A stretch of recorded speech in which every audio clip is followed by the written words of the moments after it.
স্বামী জীব দেহକୁ বর্জন করে পরীক্ষা করে ମୋ ସ୍ୱାମୀ ଯୋଉଠି ମାତୃତ୍ୱର ପ୍ରଭାବକୁ ଆଜି ପରାସ୍ତ କଲେ ହେ ପ୍ରଭୁ ଜନମେ ଜନମେ ଶିବ ପଦ ଅନୁରାଗ ମୁଁ ଜନ୍ମ ଜନ୍ମାନ୍ତର ଶିବଙ୍କର ଅନୁଗାମିନୀ ହେବି ଏହି କାରଣ ହିମଗିରି ତକୁ ଯାଇ ସେହି କାରଣ ଯୋଗୁଁ ହିମବନ୍ତ ହେଲେ ହିମାଳୟ ମୁଡ଼ିରେ ଭଲ ଆସ୍ତିଉର ସେ ବିଶ୍ରେମ ଆତ୍ମା ହିମାଳୟ ନାମ ନଗାଧିରାଜ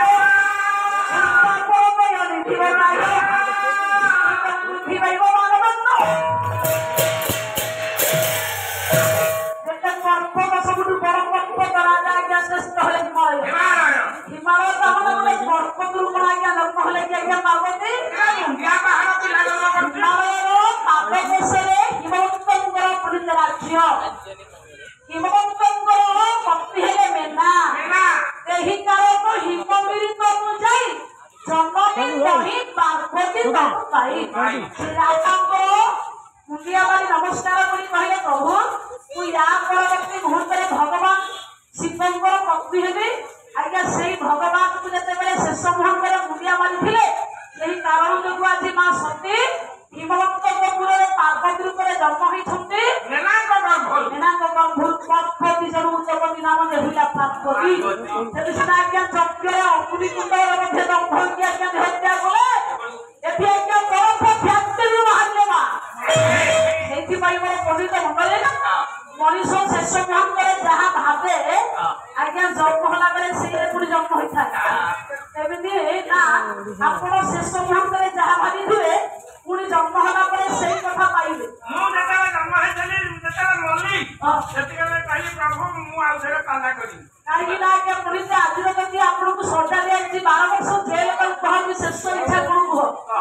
ସେଇଥିପାଇଁ ପ୍ରତ୍ୟେକ ଲୋକ ପ୍ରତ୍ୟେକ ବ୍ୟକ୍ତି ମଲା ବେଳେ ତା ଶେଷ ଇଚ୍ଛା ପଣ୍ଡିତ ଭଗବାନ ପୂର୍ଣ୍ଣ କରନ୍ତି ସେଇଥିପାଇଁ ଗୋଟେ ଲୋକ ମରିଗଲା ପରେ ତା ଆମର ଭାଗବତ ଗୀତା ପଢନ୍ତି ଆଜ୍ଞା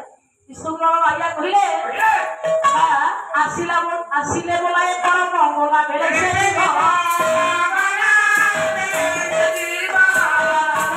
ହୁଏ ତାପରେ ଭାବ ଚିନ୍ତିନ জীব ছাড়ে ভাব কর্ম পরিষ্কার ଏବେ ମରୁଭୂମିରେ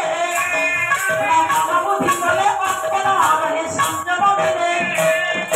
ଯେଉଁ ଯେଉଁ ଭାବ ଚିନ୍ତିନ ଜୀବ ଛାଡ଼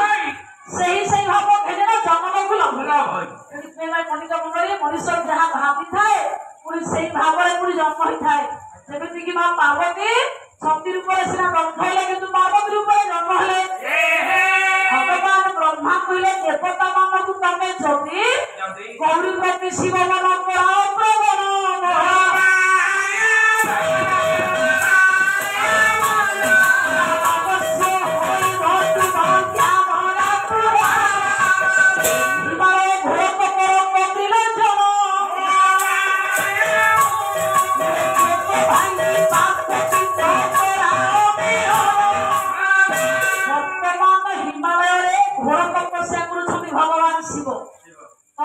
ସମସ୍ତେ ଏକତ୍ର ହୋଇ ଗୌରୀ ପ୍ରତି ଶିବଙ୍କର ମନ ପ୍ରବଣ କରିବାକୁ ଚେଷ୍ଟା କରି ପାର୍ବତୀଙ୍କ ଗର୍ଭରୁ ଗୋଟିଏ ସନ୍ତାନ ଜନ୍ମ କରିପାରିବ ତାହେଲେ ତାରକାସୁର ବିନାଶ ହେବ ଦେବତାମାନଙ୍କୁ ଯେତେବେଳେ ପ୍ରସ୍ତାବ ପଣ୍ଡିତ ଭଗବାନ ବ୍ରହ୍ମା ଦେଲେ ବର୍ତ୍ତମାନ ପଣ୍ଡିତ ଚିନ୍ତା କଲେ ତାହେଲେ ବିପତ୍ତି ମଧ୍ୟରୁ ରକ୍ଷା କରିବ କିଏ ସେ ହେ ମୋର ପଣ୍ଡିତ ଦେବତାଙ୍କର ଗୁରୁ ହେଲେ ବୃହସ୍ପତି କବି ଲେଖିଲେ ब्रह्मा वेदपति जमविद्रुपति चंद्रशेखरपति शुक्र वैद्यपति सुर गुरुपति रुद्र वसुनापति विष्णु दैत्यपति हविरुद्रपति स्कंदस्य सेनापति समस्त भुवन सुबेदु संख्या गुरु देवगुरु तांकर पंडिता क्या होछंती आज्ञा गुरु बृहस्पति राक्षसंकर गुरु होछंती आज्ञा शुक्राचार्य ताहाले आज्ञा भगवान ब्रह्मा मते बेले बड़ भाग्या तारका शिवंकर विरुद्धरे जन्म हम मत सी भाव मन चाला गला जदि देवता मान शिव पार्वती विवाह करदे पुत्र को जन्म हम ताले मत तो मारिदेव सहज हो मन आज्ञा करदेला নাই শিবଙ୍କର ବୀର୍ଯ୍ୟ ଅଗ୍ନିରେ ପୋଡ଼ା ହବ ସେ ବୀର୍ଯ୍ୟରୁ ଯିଏ ଜନ୍ମ ହବ ସିଏ ମତେ ମାରିବ ପୁଣି ଚିନ୍ତା କଲା ନାଇଁ ନାଇଁ ଯଦି ଶିବଙ୍କର ବୀର୍ଯ୍ୟକୁ ଅଗ୍ନି ଦାହିକା ଶକ୍ତି କମେଇ ଦେବ ତାହେଲେ ପୁତ୍ର ଜନ୍ମ ହବ ପୁଣି ଚାଲା କଲା ନାଇଁ ଶିବଙ୍କର ବୀର୍ଯ୍ୟ ହୋଇଥିବ ତାକୁ ଷଡ଼ ନାରୀ ଗ୍ରହଣ କରିବେ ସେ ବୀର୍ଯ୍ୟକୁ ସାତଟା ମାତା ବା ସପ୍ତ ମାତାକୁ ପାଳନ କରିବ ତାହେଲେ ମତେ ସିଏ ମାରିବ ଶିବଙ୍କ ବୀର୍ଯ୍ୟ ଅଗ୍ନିରେ ପୋଡ଼ା ହବ ତାକୁ ଜଳରେ ଭସିଆ ଦିଆଯିବ ତାକୁ 6 ମାସ ଖାଇବେ 6 ମାସ ଖାଇବା ପରେ ଛୁଆ ଜନ୍ମ କରିବେ 6 ଜଣ ଯାକ 7 ମାସ ପାଳନ କରିବ ସେଇ ଟଙ୍କା ମତେ ମାରିଲେ ମାରିବ ତାମାନେ ଇଏ ହଉଛି ଅସମ୍ଭବ 6ଟା ମାସ ଗୋଟିଏ ଶିଶୁକୁ ଜନ୍ମ କରିପାରିବେ ନାହିଁ ତାହେଲେ ଶିବଙ୍କ ବୀର୍ଯ୍ୟ ଅଗ୍ନିରେ ପୋଡ଼ାଯିବ ନାହିଁ ଯଦିଓ ପୋଡ଼ାଯିବ 7ଟା ମା ତାକୁ ପାଳନ କରିବେ ଯେ 7 ମା ତାକୁ ପାଳନ କରିପାରିବ ନାହିଁ 6ଟା ମା ଗର୍ଭରୁ ଗୋଟିଏ ସନ୍ତାନ ଜନ୍ମିବନି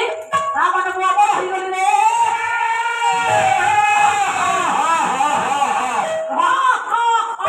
বলে চকিতে মরিত হবে অগল্প কথা কবে